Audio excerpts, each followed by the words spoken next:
आज ମୁଁ ଯାହା ବି କହିବାକୁ ଯାଉଛି ଟିନ୍ ଏଜ୍ର ଛୁଆମାନଙ୍କ ଲାଗି, କାରଣ ଟିନ୍ ଏଜ୍ରେ ହିଁ ବହୁତ ସାରା ମିଷ୍ଟେକ୍ ହେଇଥାଏ।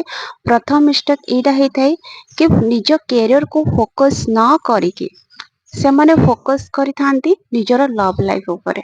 କାରଣ ନୂଆ ନୂଆ ସେମାନଙ୍କର ଫିଲିଙ୍ଗସ୍ କ୍ରିଏଟ୍ ହେଇଥାଏ ଯେହେତୁ, ଆଉ ସେମାନେ ଏଇଟା କହିବାର ବି ମୁଁ ଶୁଣିଛି ଲଭ୍ ଇଜ୍ ମାଇ ଲାଇଫ୍, ଯୋଉଟା କି ଟୋଟାଲି ରଙ୍ଗ। କାରଣ ପାର୍ଟିକୁଲାର କହିବାକୁ ଯଦି ଯିମି, ପାର୍ଟିକୁଲାର ସବୁ ଏଜ୍ ଲାଗି ଅଲଗା ଅଲଗା କାମ ଆମର ଅଛି। ଯୋଉ ଏଜ୍ରେ ତମକୁ ଫୋକସ୍ କରିବାର ଅଛି ନିଜ କ୍ୟାରିୟର ଉପରେ, ସେଇ ଏଜ୍ରେ ତମେ କେବଳ କେବଳ ଫୋକସ୍ କର ତମ କ୍ୟାରିୟର ଉପରେ। ଲଭ୍ ଆଜି ନହେଲେ କାଲି ଅଟୋମେଟିକାଲି ତମକୁ ମିଳିବ। ତମ କ୍ୟାରିୟର ଯଦି ଷ୍ଟ୍ରଙ୍ଗ ନ ଅଛି, ଯୋଉ ଲଭ୍ ତମକୁ ମିଳିଛି, ଯୋଉ ଲଭ୍ ତମେ କରୁଛ, ତାର ବି ହାତ ଛଡା ହେଇଯିବ। ସେଥିଲାଗି ସବୁଠୁ ଇମ୍ପୋର୍ଟାଣ୍ଟ ଏବେ ଟିନ୍ ଏଜ୍ର ଛୁଆମାନଙ୍କ ଲାଗି କେବଳ ଆଉ କେବଳ ତମ କ୍ୟାରିୟର, ଯୋଉ କ୍ୟାରିୟର ତମେ ବନେଇବାକୁ ଚାହୁଁଛ ଟିନ୍ ଏଜ୍ରେ ହିଁ ବନେଇ ପାର। ଯଦି ଏଇ ଏଜ୍ଟା ତମର ପଳେଇଲା, ତମେ ଚାହିଁକି ବି ତମର ଆଉ କ୍ୟାରିୟର ବନେଇ ପାରିବନି। ସେଥିଲାଗି ନିଜର ବଡ ଭଉଣୀ ଭାବିକି ମୁଁ କହୁଛି, ଯୋଉ ଟାଇମରେ ତମକୁ କ୍ୟାରିୟର ବନେଇବାର ଅଛି, ଯୋଉ ଟାଇମରେ ତମ ଘର ଲୋକ ତମକୁ ପଇସା ଦଉଛନ୍ତି, ସପୋର୍ଟ କରୁଛନ୍ତି, ତ ତମେ କେବଳ କେବଳ କ୍ୟାରିୟର ଉପରେ ଧ୍ୟାନ ଦିଅ। କାରଣ କ୍ୟାରିୟରଟା ଯଦି ତମେ ବନେଇ ଦେଲ, ପଇସା ତମ ପାଖକୁ ଆସିଲା, ତାହେଲେ ତମେ ଯାହାକୁ ଲଭ୍ କରୁଛ, ଯାହାକୁ ଭଲ ପାଉଛ, ତମ ଫିଲିଙ୍ଗସ୍ ଯାହା ଲାଗି ଅଛି, ନିହାତି ସେ ତମକୁ ମିଳିବ। ତମ ପାଖରେ ଧରିଦିଅ ତମ ପାଖରେ କିଛି ନାହିଁ, ଜଣେ ତମକୁ କାହିଁକି ଭଲ ପାଇବ? ନୂଆ ନୂଆ ଫିଲିଙ୍ଗସ୍ କ୍ରିଏଟ୍ ହେଇଛି, ତ ସେ ତମ ପାଖକୁ ଆସିବ। ଯେତେବେଳେ ସେ ଦେଖିବ ତମେ ତାର ମେଣ୍ଟେନାନ୍ସ କରିପାରୁନ, ତମେ ତାର ଦେଖା ଚାହାଁ କରିପାରୁନ, ତ ସେ କଣ କରିବ ନା ତା ଦେଖା ଚାହାଁ ଯିଏ କରୁଥିବ ସେ ତା ପାଖକୁ ଯିବ। ସେ ତମ ପାଖରେ କାହିଁକି ରହିବ? କାରଣ ଲଭ୍ ପାଇବା ଲାଗି ହେଲେ ବି ତିନିଟା ଜିନିଷ ବହୁତ ଜରୁରୀ ଥାଏ। ତିନିଟା ଭିତରୁ ଦିଟା ଜିନିଷ ତ ବହୁତ ଜରୁରୀ। ଫାର୍ଷ୍ଟ ହେଲା ତମର ତମର good looking personality. Good personality, good looking ରହିବା ନିହାତି ଦରକାର, ଯୋଉଥିପାଇଁ ତମକୁ ଲୋକ ତମ ଆଡକୁ ଆଟ୍ରାକ୍ଟିଭ ହେଇକି ଆସିବେ। ସେକେଣ୍ଡ ହେଲା ତମ ପାଖରେ ବହୁତ ସାରା ପଇସା ରହିବା ଦରକାର, ଯୋଉଥିପାଇଁ ତମକୁ ପାଖକୁ ଲୋକ ଆସିବେ।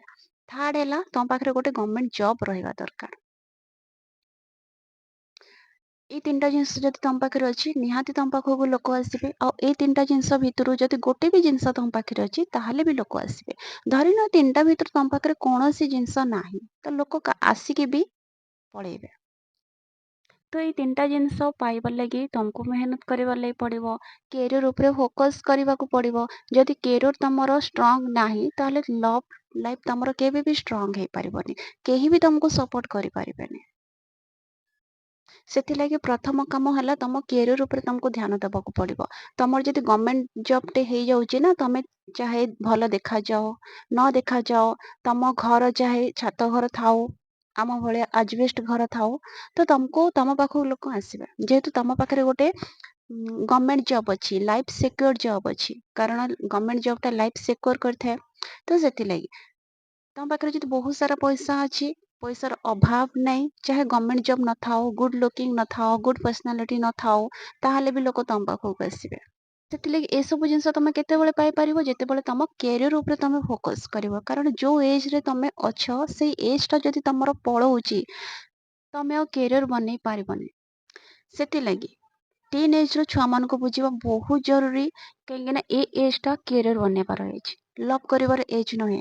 ଫିଲିଙ୍ଗସ୍ କ୍ରିଏଟ୍ ହେଇଛି, ସାମ୍ନା ଲୋକର ବି ଫିଲିଙ୍ଗସ୍ କ୍ରିଏଟ୍ ହେଇଛି, ତ ଦୁଇ ଜଣଙ୍କ ଭିତରେ ଗୋଟେ କ୍ଲାରିଟି ରଖିଦିଅ କି ଆମେ ଯଦି ଏବେ ସାଙ୍ଗରେ ଅଛୁ, ଆଗକୁ ଯଦି ଆମେ ସାଙ୍ଗରେ ରହିବା, ଲାଇଫ୍ ଯଦି ଆମର ସେଟଲ୍ ହେଇଗଲା, କ୍ୟାରିୟର ଯଦି ଆମର ହେଇଗଲା, ତାହେଲେ ଆମେ ନିହାତି ଆଗକୁ ଯାଇକି ଆମେ ମ୍ୟାରେଜ କରିପାରିବା, ୟା ଫିର ସାଙ୍ଗରେ ରହିପାରିବା। ତ ଯେତେବେଳେ ତମ ଲାଇଫ୍ ସିକ୍ୟୁର ହେଇଯିବ, ତମର କ୍ୟାରିୟର ସେଟଲ୍ ହେଇଯିବ ନା, ଟ୍ରଷ୍ଟ ମି, ସେତେବେଳେ ତମର ଆଉ କାଷ୍ଟ ଦେଖିବେନି ଲୋକ, ତମର ଆଉ କାଷ୍ଟ ଦେଖିବେନି, ତମର ଗୁଡ୍ ଲୁକିଂ ଦେଖିବେନି, ତମ ଘର କେମିତି ଅଛି, ଦ୍ୱାର କେମିତି ଅଛି, ସେ ସବୁ ଜିନିଷ ଟୋଟାଲି ଆଉ ଦେଖିବେନି। କଣ ଦେଖିବେ? ତମ ପାଖରେ ପଇସା କେତେ ଅଛି, ତମେ କଣ କରୁଛ, ଦ୍ୟାଟ୍ସ ଇଟ୍, ଆଉ କିଛି ନାହିଁ। ସେଥିଲାଗି ଟିନ୍ ଏଜ୍ର ପିଲାମାନଙ୍କୁ, ଛୁଆମାନଙ୍କୁ, ଯୋଉ ଟାଇମରେ ତମେ ଏଇଟା ଭାବୁଛ କି ନାଇଁ ଆମର ଲଭ୍ ଇଜ୍ ମାଇ ଲାଇଫ୍, ମୁଁ ତାକୁ ପାଇଯାଇଛି, ତ ଦୁନିଆର ସବୁ କିଛି ମୁଁ ପାଇଯାଇଛି, ତମେ ଭୁଲ ଭାବୁଛ। ତମକୁ ଏଇ ଟାଇମରେ ଲାଗୁଛି କି ତମେ ଦୁନିଆର ସବୁ କିଛି ପାଇଯାଇଛ, ଦୁନିଆର ସବୁ ଖୁସି ପାଇଯାଇଛ, କିନ୍ତୁ ଦିନକୁ ଦିନ ଯେତେବେଳେ ତମେ ତା ସାଙ୍ଗରେ ରହିବ, ଯେତେବେଳେ ଏକା ସାଙ୍ଗରେ ତମେ ରହିବ, ହାର୍ଡଲି ଗୋଟେ ବର୍ଷ ତକ ତମକୁ ଭଲ ଲାଗିବ। ଆଉ ତାପରେ ତମ ଲାଇଫ୍ ପୁରା ବୋରିଂ ହେଇଯିବ। କାରଣ ପଇସା ଯଦି ତମ ପାଖରେ ଅଛି, ତମ ପାଖରେ ତାହେଲେ ସବୁ କିଛି ଅଛି। ପଇସା ଯଦି ଅଛି, ତମର ଭଲ ପାଇବା ବି ତମ ପାଖରେ ରହିବ। ପଇସା ଯଦି ଅଛି ତମ ନିଜର ଦେଖା ଚାହାଁ ବି ତମେ କରିପାରିବ। ତମ ପଇସା ଯଦି ତମ ପାଖରେ ଅଛି 5 ଲୋକର ମୁହଁ ବି ତମେ ବନ୍ଦ କରିପାରିବ। ଧରିନିଅ ତମ ପାଖରେ କିଛି ନାହିଁ। ତମ ପାଖରେ କିଛି ଯଦି ନାହିଁ 5 ଲୋକ ଯେତେବେଳେ ତମକୁ ଆସିକି କହିବେ ତମେ ତାଙ୍କର ମୁହଁ ବନ୍ଦ କରିପାରିବନି। ସେଇ ଜାଗାରେ ତମ ପାଖରେ କିଛି ନାହିଁ କିନ୍ତୁ ତମେ ପାଇବାକୁ ଚାହୁଁଛ ତମର ଲଭ୍। ତ ଲୋକ କଣ କହିବେ ଇଏ କିଛି କମଉନି, ଆ ପାଖରେ କିଛି ପଇସା ନାହିଁ, ଇଣ୍ଟରକାଷ୍ଟ ହଉଛି, ଆମର କାଷ୍ଟ ସେମ ଆସୁନି, ବହୁତ ସାରା ଇସ୍ୟୁ ଲୋକମାନେ ଅଛନ୍ତି ନା ତମର ଇସ୍ୟୁ କ୍ରିଏଟ କରିବା ଲାଗି। ଆଉ ସେଇ ଇସ୍ୟୁ କୁ ତମେ ଭାଙ୍ଗିବା ଲାଗି ତମକୁ କ୍ୟାରିୟର କୁ ଫାର୍ଷ୍ଟ ଫୋକସ କରିବାକୁ ପଡିବ, କ୍ୟାରିୟର କୁ ଷ୍ଟ୍ରଙ୍ଗ ବନେଇବାକୁ ପଡିବ, ତମ ଲାଇଫ କୁ ସେଟଲ କରିବାକୁ ପଡିବ। ସେକ୍ୟୁର ଲାଇଫ ତମର ଯଦି ହେଇଗଲା ତାହେଲେ ସେଇ 5 ଲୋକ କେବେ ଆସିକି କହିବେନି କି ଆମ କାଷ୍ଟ ସମାନ ନାହିଁ। ଓକେ, ସେଇ 5 ଲୋକ ଉଲ୍ଟା କହିବେ ପିଲା ତ ପଇସା କମଉଛି କଣ ଅସୁବିଧା ଅଛି, ଝିଅ ତ ଭଲରେ ରହିବ। ବୁଝିପାରିଲେ?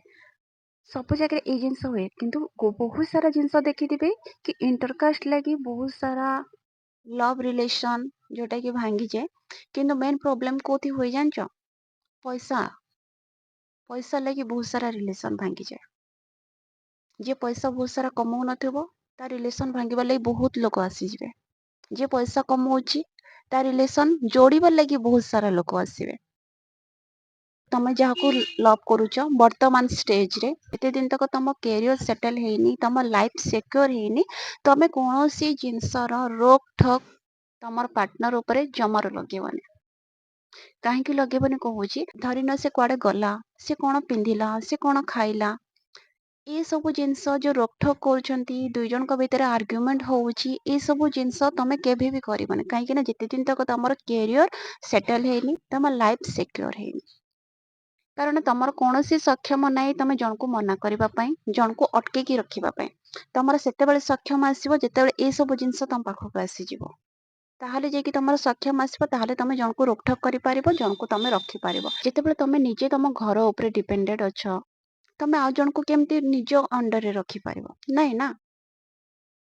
ନିଜ ଅଣ୍ଡରରେ ରଖିବାର ଲାଗି ନିଜର କିଛି ରହିବା ଦରକାର।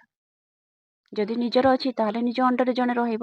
ଯଦି ତମ ନିଜର ହିଁ କିଛି ନାହିଁ, ସବୁ ତମ ଘର ଲୋକର ହିଁ ଅଛି, ତାହେଲେ ଆଉ ଜଣକୁ ତମେ ନିଜ ଅଣ୍ଡରରେ କେମିତି ରଖିପାରିବ? ସେଥିଲାଗି ତମ ପାର୍ଟନର ଯଦି କିଛି କରିବାକୁ ଯାଉଛନ୍ତି ତାଙ୍କୁ କରିବାକୁ ଦିଅ। ଯଦି ସେ ତମକୁ ଛାଡିକି ଯିବାକୁ ଚାହୁଁଛନ୍ତି ଫିର ବି ଛାଡିକି ଯିବାକୁ ଦିଅ। ତମେ କେବେ ଅଟକାଅନି। କାରଣ ତମେ ନିଜେ ଅଲଗା ଲୋକର ଅଣ୍ଡରରେ ଅଛ, ତାହେଲେ ତମେ କାହାକୁ ନିଜ ଅଣ୍ଡରରେ କେମିତି ରଖିପାରିବ?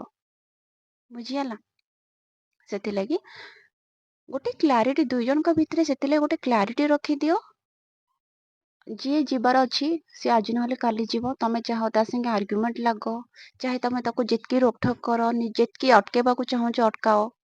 ଯାହାର ଯିବାର ଅଛି ସେ ନିହାତି ଯିବ, ଯାହାର ଯିବାର ନାହିଁ ତମେ ତାକୁ ଯିବାକୁ ଦେଲେ ବି ସେ ଯିବନି। ବୁଝିହେଲା?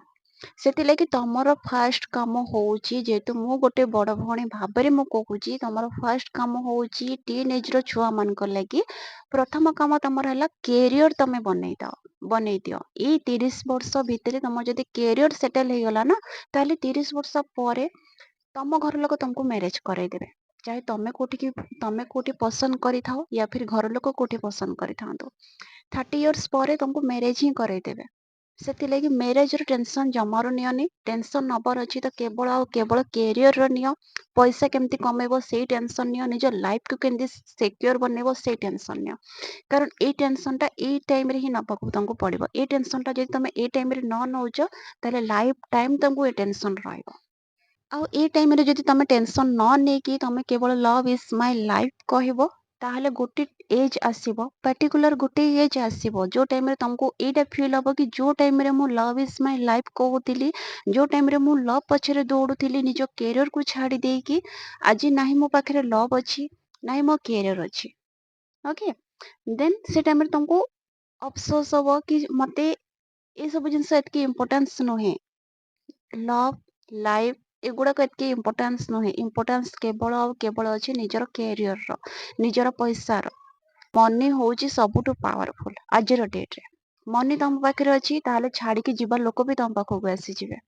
ମନି ତମ ପାଖରେ ନାହିଁ, ପଇସା ତମ ପାଖରେ ନାହିଁ, ତାହେଲେ ଆସିବ ଲୋକ ବି ତମକୁ ଛାଡିକି ପଳେଇବେ। ସେଥିଲାଗି ସବୁଠୁ ଇମ୍ପୋର୍ଟାଣ୍ଟ ପଇସା କମାଅ।